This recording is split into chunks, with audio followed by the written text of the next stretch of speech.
La plupart des jardiniers dépensent 200 $ par an en engrais. Ils n'en ont pas besoin. Non pas grâce à un nouveau produit, non pas grâce à une technologie révolutionnaire découverte l'année dernière, parce que la solution se trouve dans un texte ancien depuis 3500 ans et elle coûte 3 $.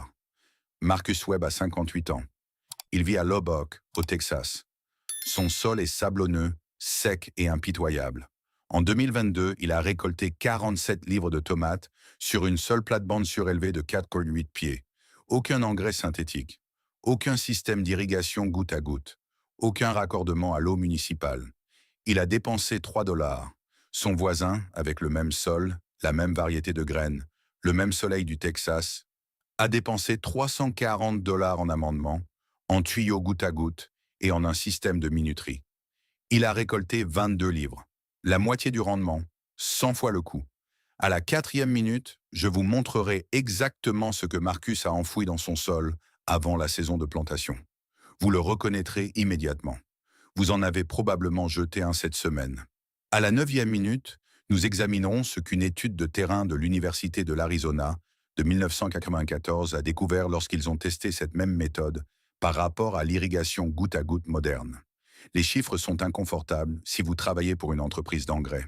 Et à la 14e minute, je vous guiderai à travers l'installation complète à 3 niveaux. Temps de construction total, moins de 40 minutes. Ce système ne vient pas d'un magazine de jardinage, il vient de la Genèse. Ouvrez votre Bible à Genèse 2,6. La plupart des gens le lisent sans y prêter attention. Mais une vapeur montait de la terre et arrosait toute la surface du sol. Relisez cela lentement. Pas de la pluie qui tombe, pas une rivière qui déborde de son lit, pas un homme debout avec un arrosoir, une vapeur qui monte de la terre. Le mouvement de l'eau, décrit dans le 2e chapitre de la Genèse, se fait de bas en haut, souterrain. L'humidité prend naissance sous la plante et monte vers la zone racinaire. Ce n'est pas de la poésie, ce n'est pas une métaphore, c'est la description d'un mécanisme physique spécifique que les pédologues modernes appellent l'action capillaire. L'eau se déplaçant vers le haut à travers les petits espaces poreux du sol, contre la gravité, attirée par la tension superficielle. C'était la conception originale de l'irrigation.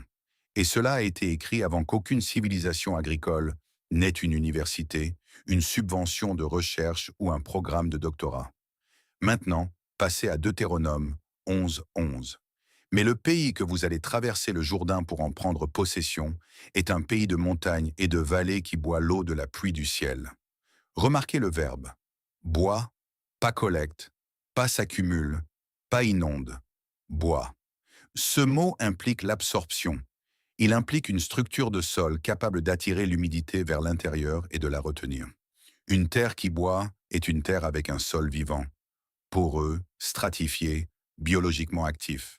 Une terre où l'eau pénètre lentement, se déplace à travers des canaux structurés et reste disponible pour les systèmes racinaires pendant des jours après que la pluie a cessé.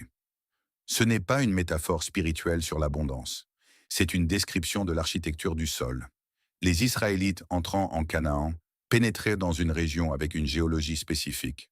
Des collines calcaires, des sous-couches d'argile peu profondes, des collines en terrasse construites au fil des siècles pour ralentir le ruissellement et forcer l'eau à descendre dans le profil du sol. Le texte vous dit quel genre de terre c'est, et par extension, comment elle fonctionne. Voici vers quoi les deux versets pointent lorsqu'ils sont lus ensemble. L'environnement de croissance idéal ne dépend pas de l'apport d'eau en surface. Il dépend d'un système de sol qui capture, retient et libère l'humidité par le bas, de manière constante, lente, sans gaspillage. Ce système a un nom dans l'horticulture moderne. Il s'appelle l'irrigation passive souterraine. Et voici le détail critique que la plupart des jardiniers manquent complètement. Lorsque l'eau est apportée par le haut, arroseur, tuyau, système aérien, environ 40 à 60% de cette eau n'atteint jamais la zone racinaire. Elle s'évapore de la surface avant de pénétrer à plus de 2 pouces dans le sol. Par une chaude journée au Texas ou en Arizona, ce chiffre grimpe encore plus haut. La plante boit le reste, mais les racines vont là où se trouve l'eau. Si l'eau ne va jamais en profondeur, les racines non plus. Une plante arrosée en surface développe un système racinaire superficiel. Elle devient entièrement dépendante du jardinier.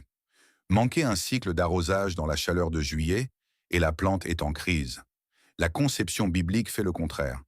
Elle place la source d'humidité sous la plante. Les racines suivent. Elles descendent à 6, 8, 10 pouces, atteignant un sol stable où les variations de température sont moindres, où l'humidité est constante, où la plante peut survivre 3 jours sans intervention. Genèse 2:6 n'a pas été écrit pour vous inspirer. Il a été écrit pour vous instruire. La vapeur montée de la terre. C'est là que votre eau doit être aussi. Prenons ce que les Écritures ont décrit et mettons-le sous un microscope. En 1991, des chercheurs du département des sciences du sol, de l'eau et de l'environnement de l'Université de l'Arizona ont mené une étude de terrain contrôlée comparant 3 méthodes d'irrigation sur des parcelles de terre identiques. Arroseur aérien, tuyau goutte à goutte de surface et irrigation souterraine par pot en argile. Une méthode que les archéologues avaient déjà documentée dans le Proche-Orient ancien remontant à 1500 JCC. Les résultats n'étaient pas subtils. L'irrigation souterraine par pot en argile a utilisé 47% d'eau en moins que le tuyau goutte à goutte de surface pour produire le même rendement. Par rapport au système d'arrosage aérien, l'écart était de 66%. Même sol, même graines, même chaleur de l'Arizona, 2/3 d'eau en moins. Récolte égale. Cette étude n'a pas fait la couverture d'un magazine de jardinage. Elle n'a pas été transformée en produit. Il n'y a pas de profit dans un pot en argile à 3 $. Mais la physique ne se soucie pas des marges bénéficiaires. Voici le mécanisme. Lorsque vous arrosez par le haut, vous combattez 2 ennemis simultanément. Premier ennemi, l'évaporation. L'USDA estime qu'entre 30 et 50% de l'eau appliquée en surface s'évapore avant d'atteindre une profondeur de 4 pouces. Dans les climats arides pendant les mois d'été, ce chiffre peut dépasser 70%. Vous arrosez l'air. Vous payez pour de l'eau qui ne touche jamais une racine. Deuxième ennemi, la tension superficielle à la limite du sol. Lorsque l'eau frappe un sol sec par le haut, elle ne pénètre pas uniformément. Elle suit le chemin de moindre résistance, se déplaçant à travers les fissures, contournant les zones compactées, s'accumulant dans les points bas. Un pédologue appelle cela l'écoulement préférentiel. L'eau va où elle veut, pas là où se trouvent les racines. L'apport souterrain élimine entièrement ces deux problèmes. L'eau placée à 6 ou 8 pouces sous la surface n'a nulle part où s'évaporer. Elle est entourée de sol. La température à cette profondeur reste stable entre 55 et 65 degrés Fahrenheit, même lorsque les températures de surface dépassent 100 degrés. L'évaporation à cette profondeur est fonctionnellement nulle, et le mécanisme de distribution n'est pas entraîné par la pression. Il est entraîné par la tension. C'est l'action capillaire, la même force physique que Genèse 2:6 décrivait 3000 ans avant que le terme n'existe. Parlons maintenant de l'archéologie. En 2003, une équipe de fouilles conjointes de l'Université de Copenhague et de l'Autorité des Antiquités d'Israël a documenté un site agricole à grande échelle dans le désert du Negev datant d'environ 900 JCC. Ils ont trouvé des preuves d'une irrigation systématique par Olas, des récipients en argile non émaillés enterrés à la profondeur des racines tout au long des rangées de plantations. Le Negev reçoit moins de 4 pouces de précipitations par an. Ces agriculteurs produisaient des cultures céréalières. Dans un désert, sans infrastructure d'irrigation moderne, sans intrants synthétiques, ils utilisaient la physique.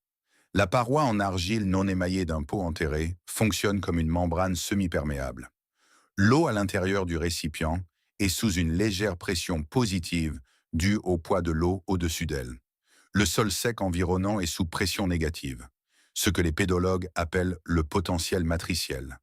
L'eau se déplace d'un potentiel élevé vers un potentiel faible, de l'intérieur du pot, à travers la paroi en argile, vers le sol, lentement, continuellement, précisément à la profondeur des racines. La plante ne subit jamais de stress hydrique. La surface ne devient jamais humide. La pression fongique chute. L'évaporation s'arrête. Et voici le détail qui devrait vous arrêter un instant. Un pot en terre cuite non émaillée standard, avec une base scellée et un sommet bouché, laissera suinter environ 1 litre d'eau sur 24 à 72 heures, selon la sécheresse du sol. Un remplissage. 2 à 3 jours de distribution continue dans la zone racinaire. Pas de minuterie, Pas d'électricité, pas de système de pression. Le sol sec tire exactement ce dont il a besoin. Une dernière étude. En 2018, des chercheurs de l'université McGill ont publié des résultats sur le paillis de surface organique et son effet sur les populations microbiennes du sol.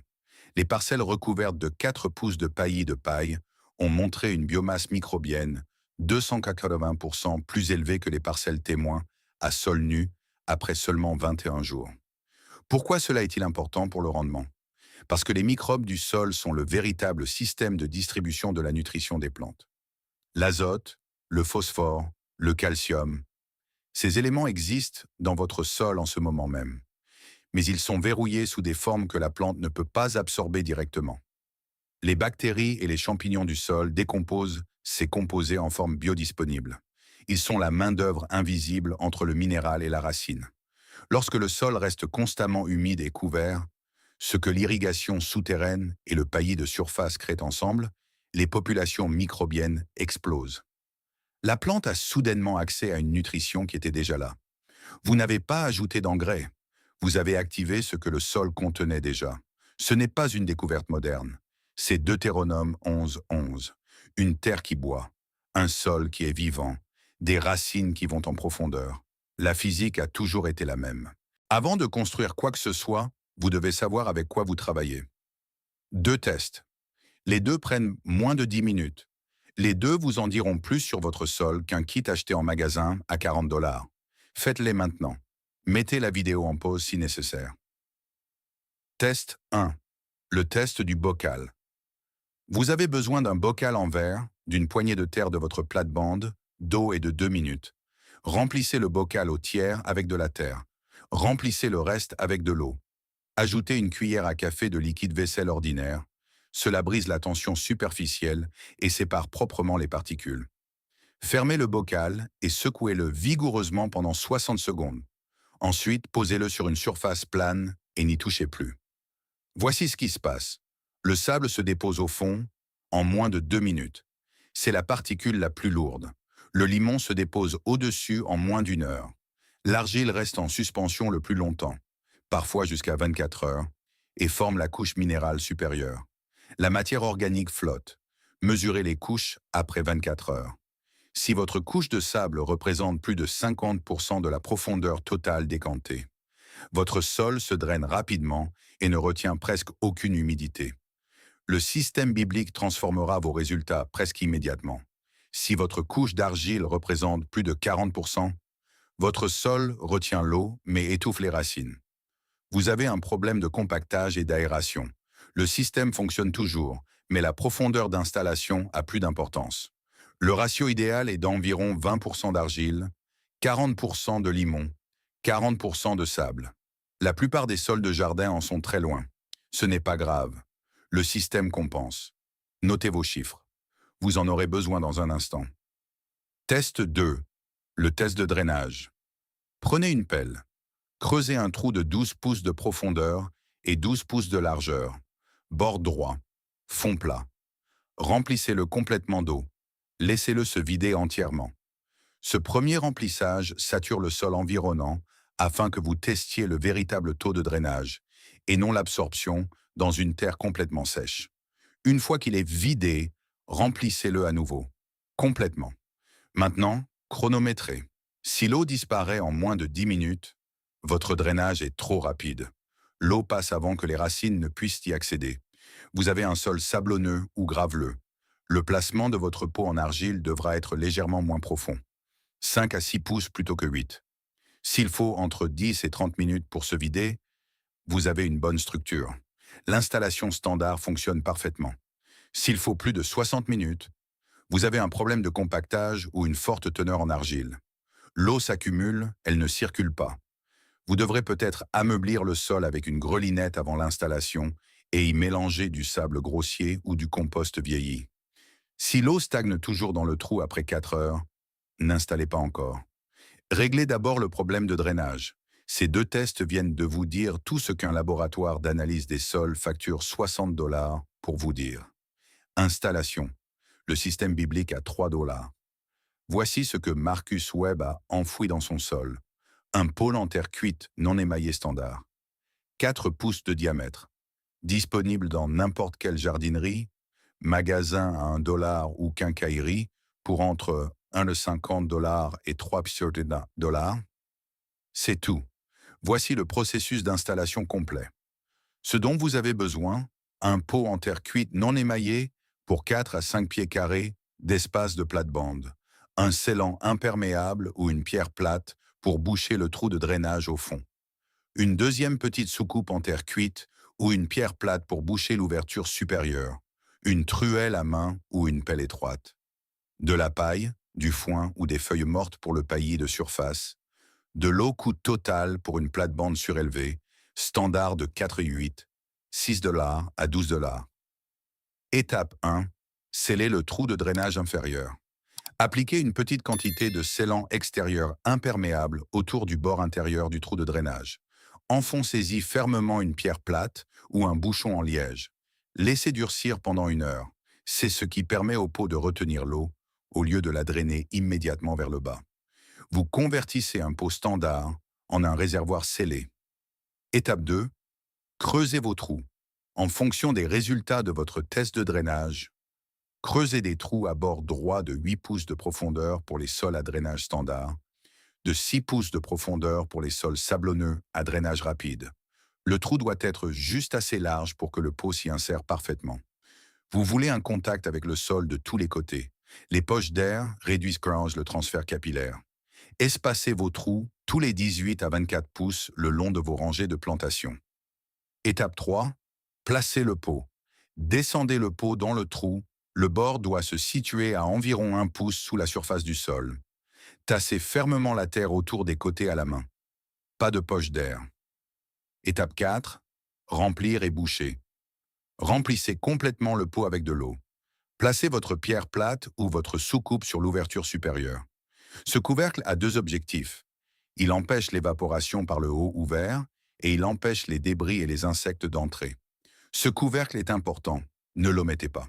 Étape 5. Paillis de surface. Couvrez toute la surface de la plate-bande avec de la paille, du foin ou des feuilles mortes sur une profondeur de 3 à 4 pouces. Gardez le paillis en retrait d'1 pouce des tiges des plantes pour éviter la pourriture. Cette couche fait 2 choses. Elle bloque l'évaporation de surface et elle commence à nourrir la biologie du sol en se décomposant lentement.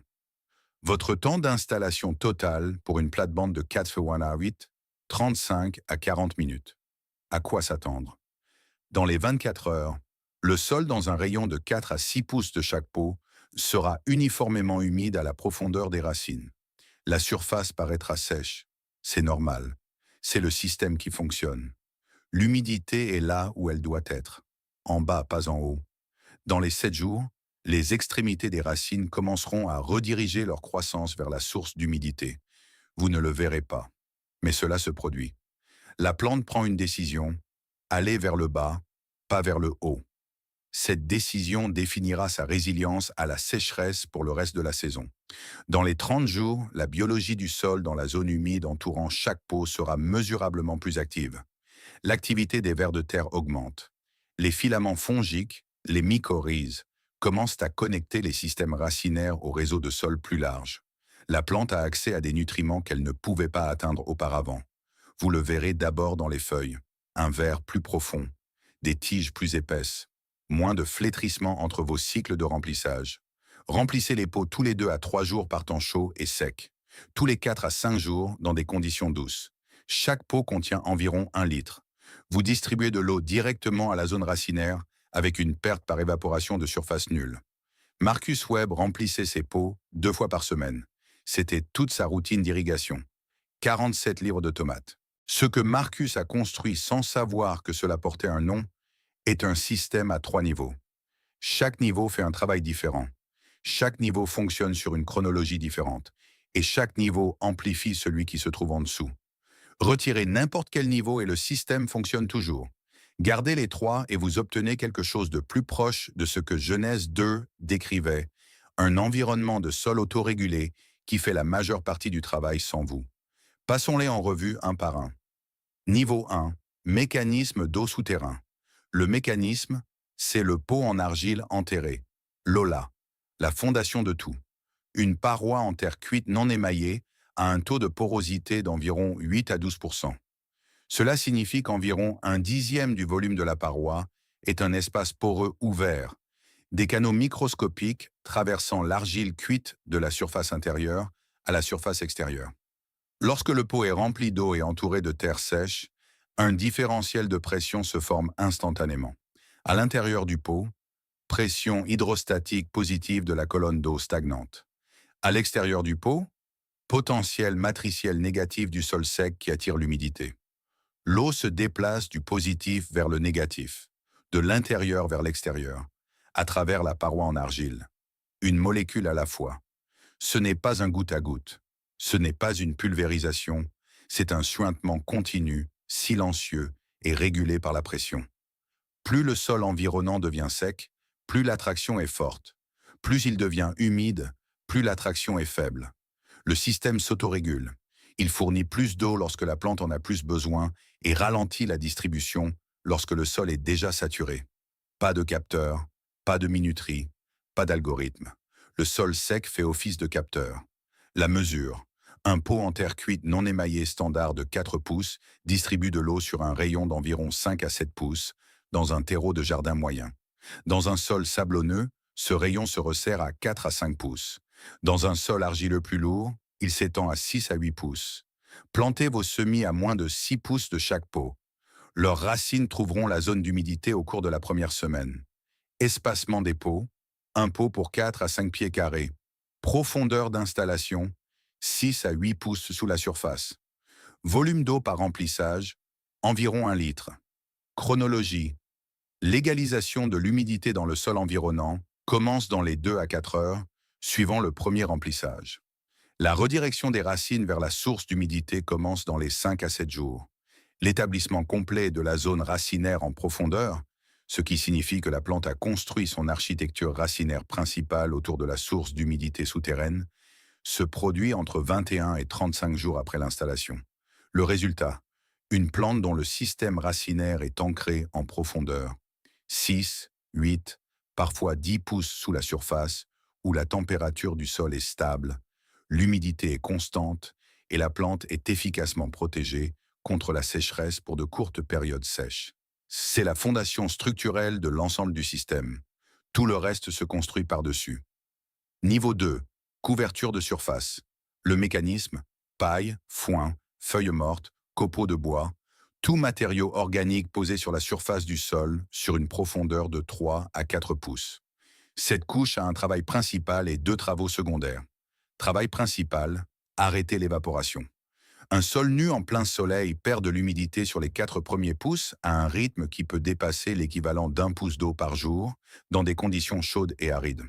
Cela signifie que par un après-midi à 95 degrés en juillet, votre plate-bande perd l'équivalent d'1 pouce de précipitation chaque jour, juste à cause de l'exposition de la surface. Une couche de paillis de paille de 3 à 4 pouces réduit ce taux d'évaporation de 70 à 80%. La surface reste ombragée. La température du sol baisse. L'humidité reste dans le sol au lieu de s'élever dans l'air. Premier travail secondaire, régulation de la température. Un sol paillé est de 10 à 15 degrés Fahrenheit plus frais à la surface qu'un sol nu lors de la même journée chaude. Le stress de la zone racinaire diminue considérablement. Les plantes cessent de détourner de l'énergie vers la gestion de la chaleur et la redirigent vers la croissance et la production de fruits. Deuxième travail secondaire, alimentation biologique. Le paillis organique n'est pas inerte. Il se décompose lentement. Chaque semaine que cette paille ou ce foin repose sur la surface de votre sol, il est décomposé par des champignons, des bactéries et des invertébrés du sol à la couche limite entre le paillis et le sol.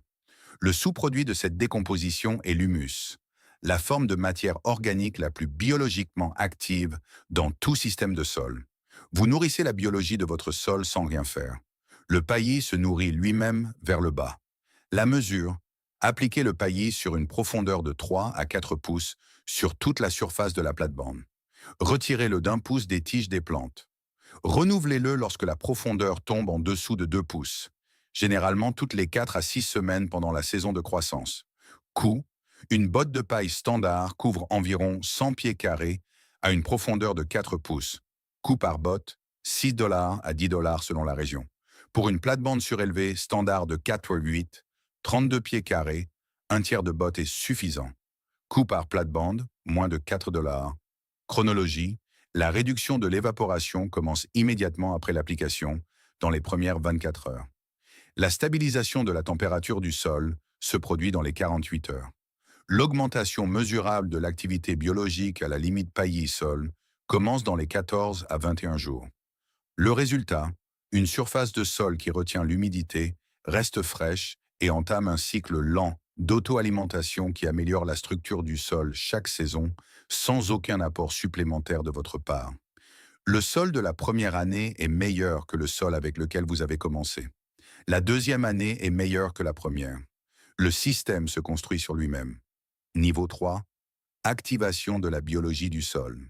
Le mécanisme, c'est le niveau auquel la plupart des jardiniers ne pensent jamais.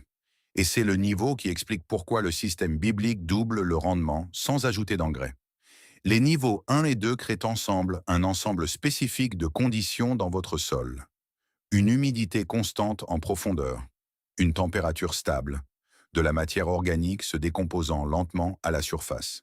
Ces trois conditions, humidité, stabilité, source de nourriture, sont précisément les conditions dont les micro-organismes du sol ont besoin pour prospérer. Ce qui se passe ensuite n'est pas compliqué, mais c'est extraordinaire. Les populations bactériennes dans la zone humide et stable entourant chaque pot enterré commencent à se multiplier en quelques jours. Les réseaux fongiques, principalement les champignons mycorhiziens, étendent des ifs filiformes vers l'extérieur depuis la surface des racines dans le sol environnant. Ces filaments ifs ont un diamètre compris entre 2 et 5 microns. Ils pénètrent dans les espaces poreux du sol que les racines ne peuvent physiquement pas atteindre. Ils extraient des nutriments pour le compte de la plante. Le phosphore enfermé dans des composés minéraux. L'azote stocké dans la matière organique en décomposition. Le calcium, le magnésium, les oligoéléments. Tous présents dans la plupart des sols de jardin. Tous largement inaccessibles aux racines des plantes sans intermédiaire biologique. Les champignons brisent les liaisons chimiques. Ils extraient les minéraux. Ils les livrent directement à la surface de la racine en échange des sucres que la plante produit par photosynthèse. C'est un échange. Un marché biologique fonctionnant silencieusement sous vos pieds. Lorsque le sol est sec, compacté ou perturbé à plusieurs reprises par le labour, ce marché s'effondre. Les champignons meurent ou entrent en dormance. Les populations de bactéries s'effondrent. La plante est laissée seule, exploitant une zone épuisée sans partenaire. C'est à ce moment-là que les jardiniers se tournent vers le sac d'engrais. Ils ne résolvent pas le problème. Ils contournent le système qui a toujours été censé le résoudre. La mesure, comme mentionné dans l'étude de l'Université McGill de 2018, le paillis de surface organique combiné à une humidité souterraine constante produit des niveaux de biomasse microbienne 280% plus élevés que les parcelles témoins nues et arrosées en surface après 21 jours. Une autre étude de 2015 de l'Université de Wageningen aux Pays-Bas a mesuré les taux de colonisation mycorhizienne dans des parcelles irriguées en sous-sol par rapport à des parcelles irriguées par aspersion. Les parcelles à irrigation souterraine ont montré une colonisation racinaire mycorhizienne 340% plus importante après une saison de croissance. 340%. Ce n'est pas une amélioration marginale, c'est un environnement biologique entièrement différent. Chronologie, l'augmentation de la population bactérienne commence dans les 7 à 14 jours suivant l'installation du système. L'établissement du réseau mycorhizien commence dans les 21 jours. L'activation biologique complète, ce qui signifie que la plante échange activement des sucres contre des minéraux via des réseaux fongiques, est mesurable entre le 30e et le 45e jour. C'est pourquoi les résultats s'accélèrent tout au long de la saison, plutôt que de stagner. Le système n'est pas statique, il grandit. Le résultat, une plante avec un accès complet à la richesse minérale déjà présente dans votre sol. Aucun engrais synthétique requis, aucun amendement acheté, aucun intrant au-delà de l'eau et du renouvellement occasionnel du paillis. La nutrition a toujours été là. Le niveau 3 est ce qui la déverrouille. Le système fonctionnant ensemble. Voici à quoi ressemblent les 3 niveaux fonctionnant simultanément. Le pot enterré fournit une humidité constante à la zone racinaire. Le paillis de surface retient cette humidité et commence à nourrir la biologie par le haut. La biologie du sol activé extrait les nutriments des composés minéraux et les livre directement à la surface de la racine. La plante reçoit de l'eau, la plante reçoit de la nutrition. La plante n'est pas stressée par la chaleur ou la sécheresse. Elle ne se bat pas pour sa survie. Elle grandit, tout simplement. C'est la condition décrite dans Genèse 2. Avant les systèmes d'irrigation, avant les entreprises d'engrais, avant toute la complexité que l'industrie moderne du jardinage a construite autour d'un processus qui a toujours été simple. L'eau en bas, la couverture en haut, la vie entre les deux, 3 niveaux, 3 $, vieux de 3500 ans. Il y a une habitude d'arrosage pratiquée par la majorité des jardiniers amateurs en Amérique aujourd'hui.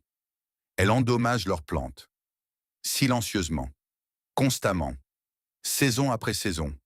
Et la plupart d'entre eux ne feront jamais le lien entre cette habitude et les mauvais résultats qu'ils continuent d'obtenir. Cette habitude est la suivante. Un arrosage par le dessus, fréquent et superficiel. Un arroseur qui tourne pendant 15 minutes chaque matin. Un tuyau passé sur la surface de la plate-bande pendant 5 minutes chaque soir. Un programmateur automatique réglé pour fonctionner 2 fois par jour sur des cycles courts. Cela donne un sentiment de responsabilité. Cela ressemble à du jardinage attentif. La surface du sol est visiblement humide. Les plantes ont l'air vertes. Mais sous la surface, quelque chose est systématiquement détruit. Ce que l'arrosage superficiel fait à l'architecture racinaire. La racine d'une plante ne pousse pas au hasard. Elle pousse vers les ressources. L'eau, les minéraux, l'oxygène. Le système racinaire est une structure dynamique, prenant constamment des décisions directionnelles basées sur des signaux chimiques et d'humidité dans le sol environnant.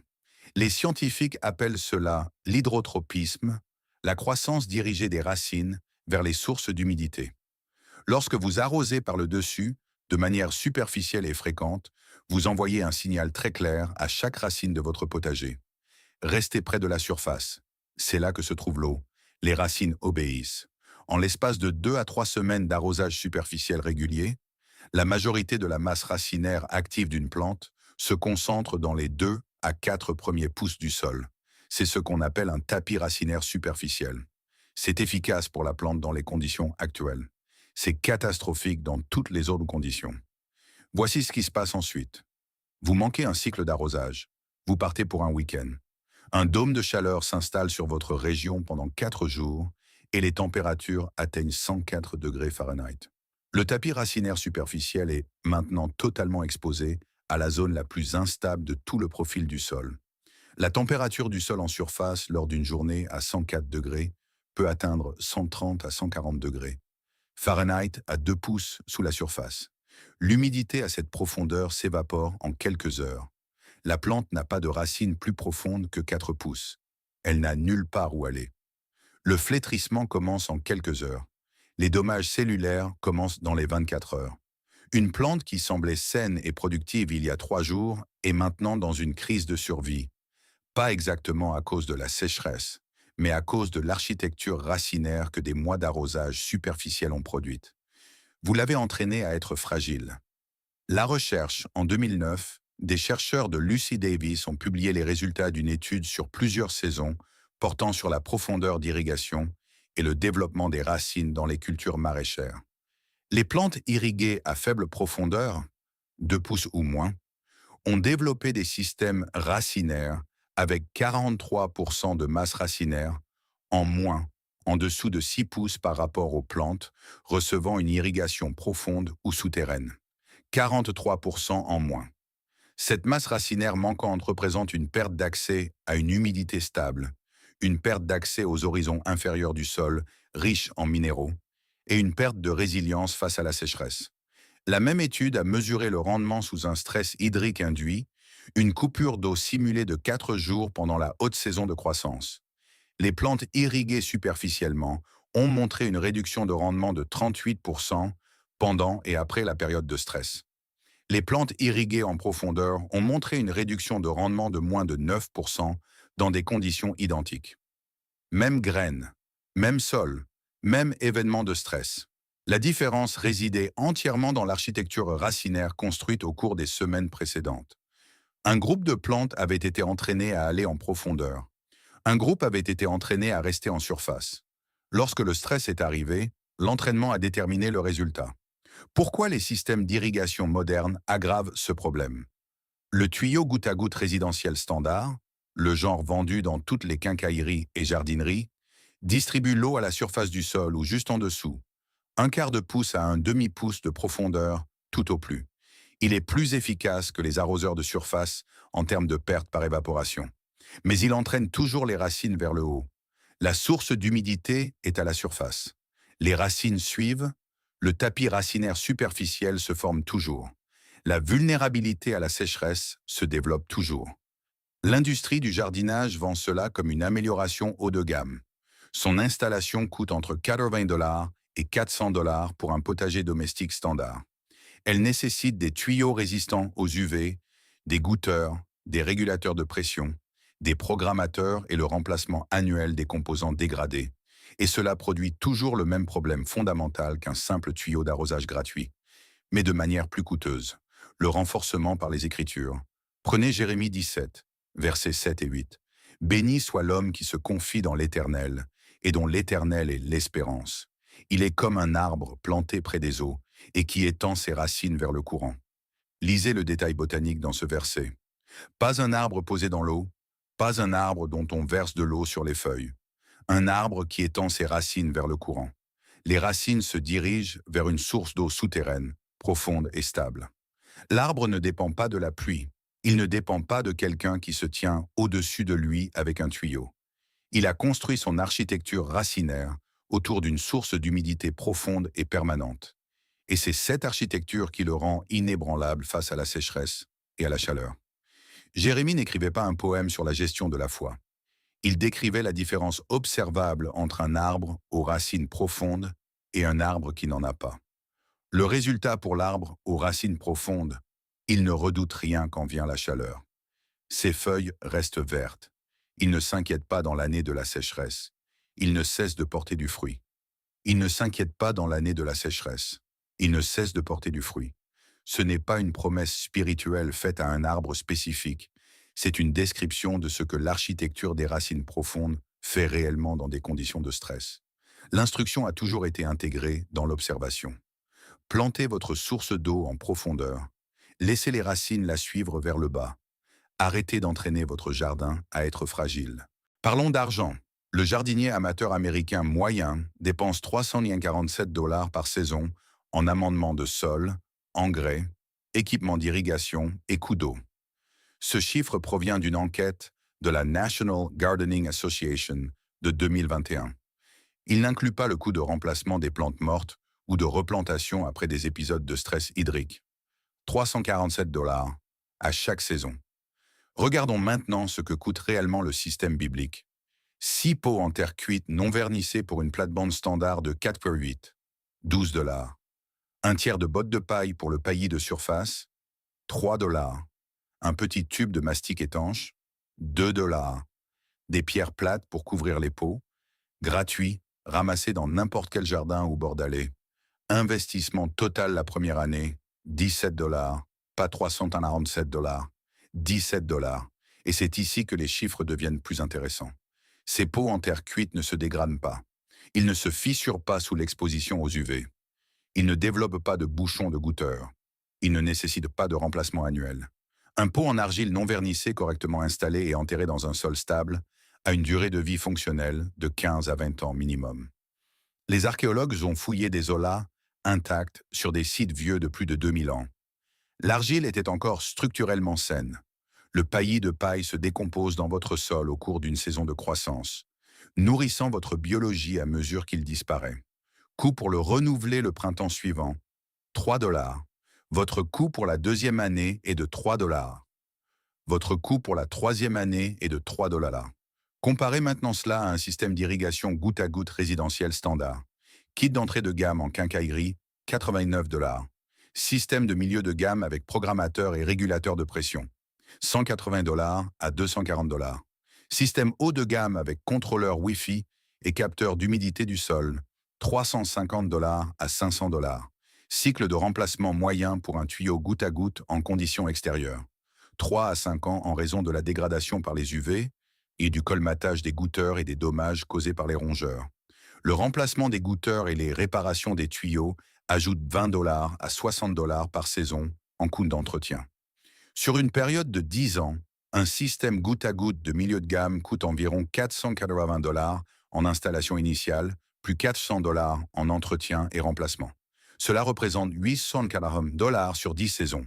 Le système biblique sur la même période de 10 ans, $17 la première année, $3 par an pour les 9 années suivantes de renouvellement du pays. Coût total sur 10 ans, $44. $881 contre $44. Le système moderne coûte 25 fois plus cher. Il nécessite de l'électricité ou de la pression d'eau pour fonctionner. Il nécessite une installation et un retrait saisonnier dans les climats froids. Il nécessite un dépannage lorsque les goutteurs tombent en panne ou que les programmateurs dysfonctionnent. Le système biblique nécessite une pelle, une après-midi et de l'eau versée à la main 2 fois par semaine. Ajoutez maintenant le calcul de l'engrais. Le jardinier moyen qui dépense $347 par saison inclut environ $80 à $120 en amendement de sol et engrais synthétiques. Sur 10 ans, cela représente $800 à $1 200 dépensés pour nourrir une biologie du sol que l'irrigation superficielle par le dessus a déjà supprimée. Le système biblique a 3 niveaux, en activant la biologie existante du sol grâce à une humidité souterraine constante et un paillis organique en surface, élimine le besoin d'apport en engrais synthétiques dans les plates-bandes établies. Il ne le réduit pas, il l'élimine. Vous n'achetez pas de la nutrition, vous débloquez la nutrition qui était déjà dans votre sol.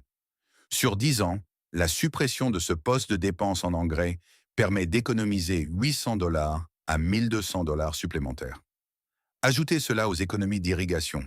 Le différentiel de coût total sur 10 ans entre une installation de jardin moderne conventionnel et le système biblique à 3 niveaux dépasse les $2600. Pour une plate-bande surélevée de 4,8. Une plate-bande, 10 ans, $2600 de différence. Marcus Webb a compris cela en 2022. Il n'a pas lu d'études universitaires. Il n'a pas assisté à une conférence sur le jardinage. Il a trouvé une référence à l'ancienne irrigation par pot en argile dans un commentaire biblique, a dépensé $3 dans un magasin à $1 et a mené son propre test. 47 livres de tomates. $3 investis. Son voisin a dépensé $340 et a récolté 22 livres. L'écart entre ces deux résultats n'est pas dû à la chance. Ce n'est pas la qualité du sol. Ce n'est pas la génétique des graines. C'est la différence entre un système conçu autour de la façon dont le sol et les racines fonctionnent réellement, et un système conçu autour de produits qui doivent être vendus chaque saison. Un système s'améliore chaque année. L'autre devient simplement plus cher. Ecclésiaste 1,9.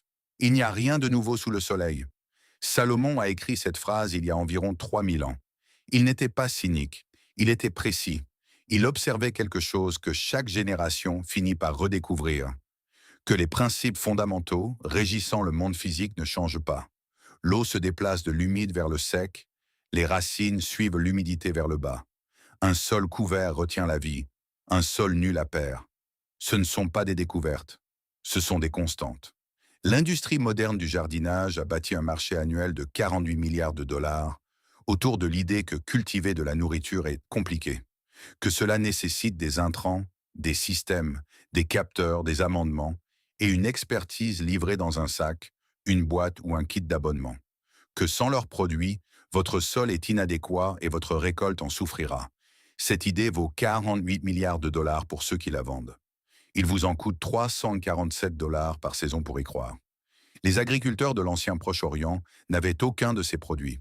Ils avaient de l'argile, de la paille et une compréhension de la façon dont l'eau se déplace dans le sol. Ils cultivaient le désert du Negev, 4 pouces de précipitations par an, et produisaient des cultures céréalières de manière assez constante pour subvenir aux besoins des villes. Ils n'étaient pas primitifs, ils étaient précis.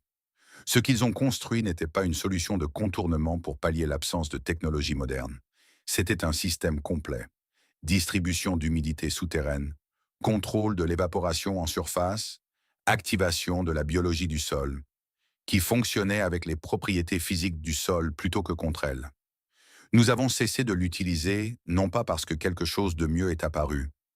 Nous avons cessé de l'utiliser parce que quelque chose de plus rentable est apparu. Il y a une différence.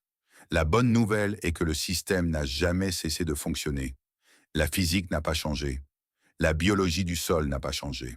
Les propriétés capillaires de l'argile non vernissée n'ont pas changé. Tout ce qui a permis à ce système de produire des récoltes en 900 AVMARJC produira des récoltes dans votre jardin cette saison. Vous n'avez pas besoin d'un diplôme en sciences des sols. Vous n'avez pas besoin d'équipements coûteux. Vous n'avez pas besoin de comprendre le potentiel matriciel ou les taux de colonisation mycorhizienne à un niveau technique. Vous avez besoin d'un pot en argile à 3 dollars, d'une poignée de paille et d'une après-midi. Le sol fera le reste. Il a toujours su quoi faire. Vous ne lui apprenez rien de nouveau. Vous arrêtez simplement les habitudes qui le perturbaient. C'est tout le système. C'est toute la leçon. L'eau en dessous, la couverture au-dessus, la vie entre les deux. Si cette vidéo a changé quelque chose pour vous, si vous avez regardé votre jardin différemment, ne serait-ce qu'une minute en la regardant, partagez-la avec une personne qui dépense trop pour un problème qui a déjà été résolu il y a 3500 ans. Indiquez votre type de sol dans les commentaires. Sable, argile, limon ou quelque part entre les deux. Je les lis tous et la prochaine vidéo de cette série sera construite autour de ce avec quoi vous travaillez réellement. Et si vous ne vous êtes pas encore abonné, cette chaîne va plus en profondeur que la plupart ne sont prêts à le faire. Chaque vidéo est construite sur les mêmes fondations, les écritures, la physique, les preuves sur le terrain, dans cet ordre. Pas de battage médiatique, pas de produits, pas de raccourcis qui n'en sont pas vraiment. Juste le système qui a toujours fonctionné. À la prochaine.